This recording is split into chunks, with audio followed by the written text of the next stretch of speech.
Moral philosophy.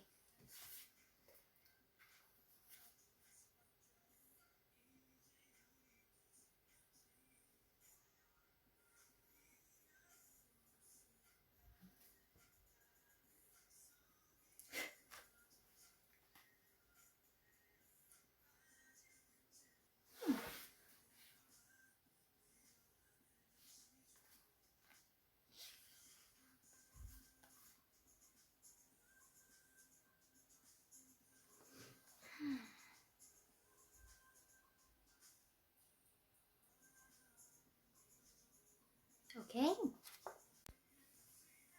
Hi. So I know it's been a while since I've made a vlog because of obvious reasons. I haven't gone outside to make a vlog. And I really wanted to do something because today actually it turns out to be a holiday here in Korea because it's the National Election Day, which I didn't find out until it was about 11 a.m. But hey, I could take the rest of the day off. So I thought, what should I do?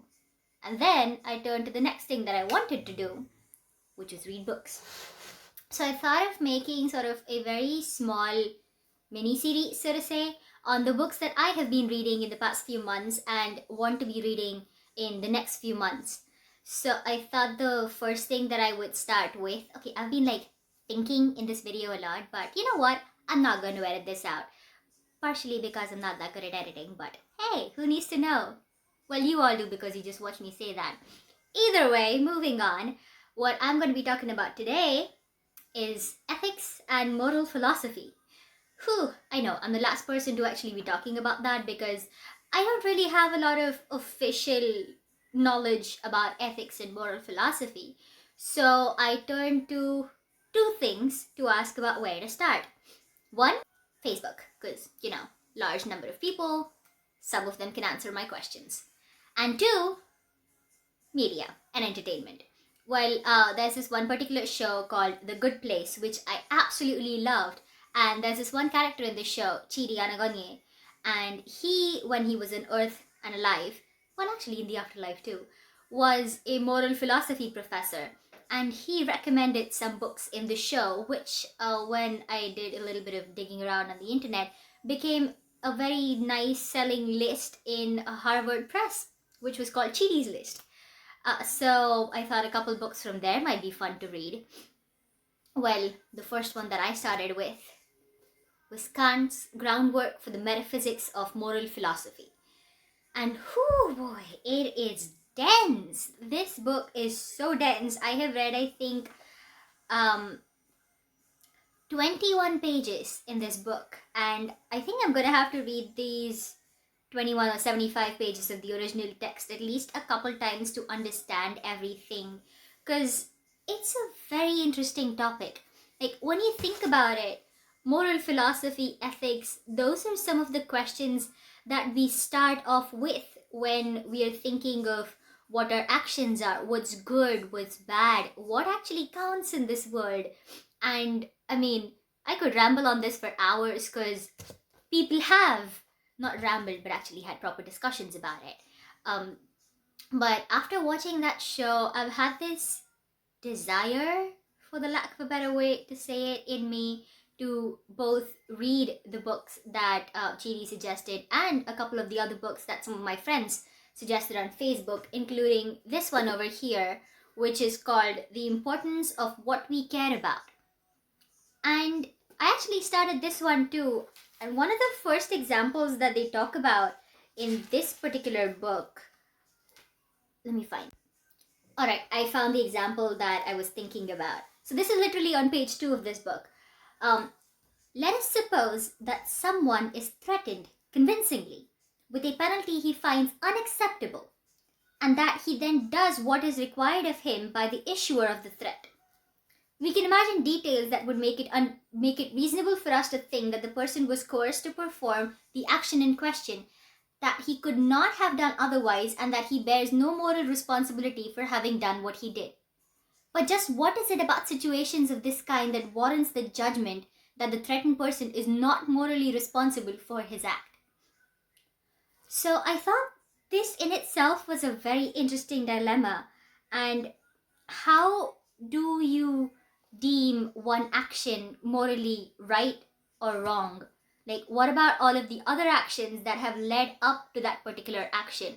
And that brings me to one of the examples that was talked about in the show, where they were discussing the ethics of the points system, where people were given certain points, plus points or minus points, depending on whatever action they would do here on Earth. And then in the end, the points were tallied in total, and someone was deemed to be good or bad, to be sent to the good place or the bad place.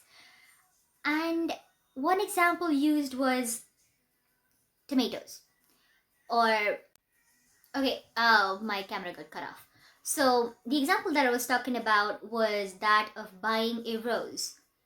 So, some time ago, people would, plant trees wherever they would live, because we originate from a farming society. We, as in just we, the population of the earth.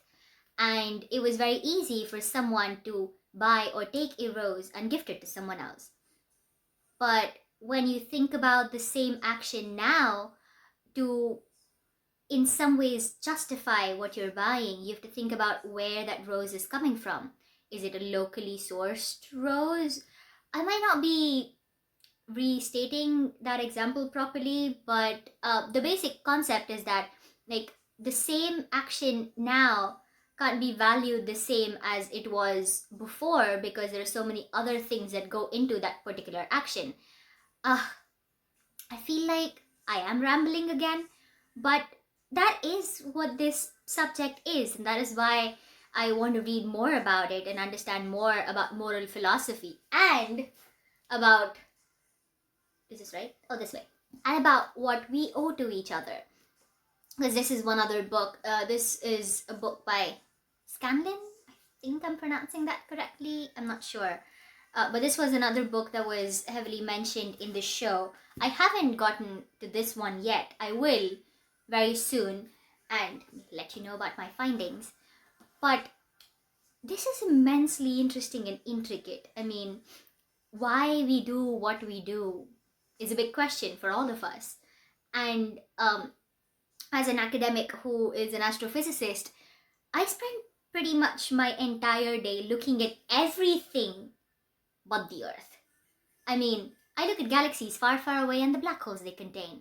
So I'm not really well connected to humans that much, which is actually why I really like theater, because that gives me a chance of literally stepping into someone's shoes and looking at the human psyche, putting myself in someone else's place and thinking, what would they do? Why would they do what they did? What could make it better? And I've wanted to read moral philosophy for a while, because I want to know, how can I make myself better? And being an academic, because I don't really go out into society, I know that sounds weird, but it's kind of true. I don't go out into society that often, so I want to know how I can make a change, how I can make both my immediate society as well as the larger society where we all live in better in some way. How I can be good, how I can think about what I owe to other people, and how what I am doing can help others. And at the end of the day, I feel like one of the other things which also the show addressed was, are you doing this for a reason? Are you doing this to get the points? So technically your reasons are now corrupt, because you're doing this because you think that by doing this you will be recognized or get into the good place. But then when you read about moral philosophy, it also comes down to, you should want to do good things just for the sake of doing them, not because you feel like you're going to get a reward at the end of it, or you're going to be lauded for it, or because someone's watching. You should want to do it just because it's the right thing to do. Well, I'm going to go and read some more of this book, because 21 pages in and I just finished the first section. I'm going to go into the second one, called Transition from Popular Moral Philosophy to the Metaphysics of Morals. If any of you have read these books or know or learn more about moral philosophy and want to give me some more pointers about what to look out for, what kind of examples are really good to think about, what thought experiments to do, like one of the thought experiments again that was featured in the show was the utilitarian dilemma, which is you're on a trolley and or on a train, and you have an option of flipping a switch that will turn the track from going straight on onto another track. The thing is that on one of the tracks there are four people who will get killed if you let the train go straight. Or you can switch and go to the other track where there's one person. What do you do? What do you choose? So yeah, moral philosophy is interesting and I can't wait to learn some more. So until next time, bye. So really quickly, I forgot to mention this before, so I'm just tacking this on at the end. I have a challenge for everyone who's watching. Do something good and then don't tell anyone about it.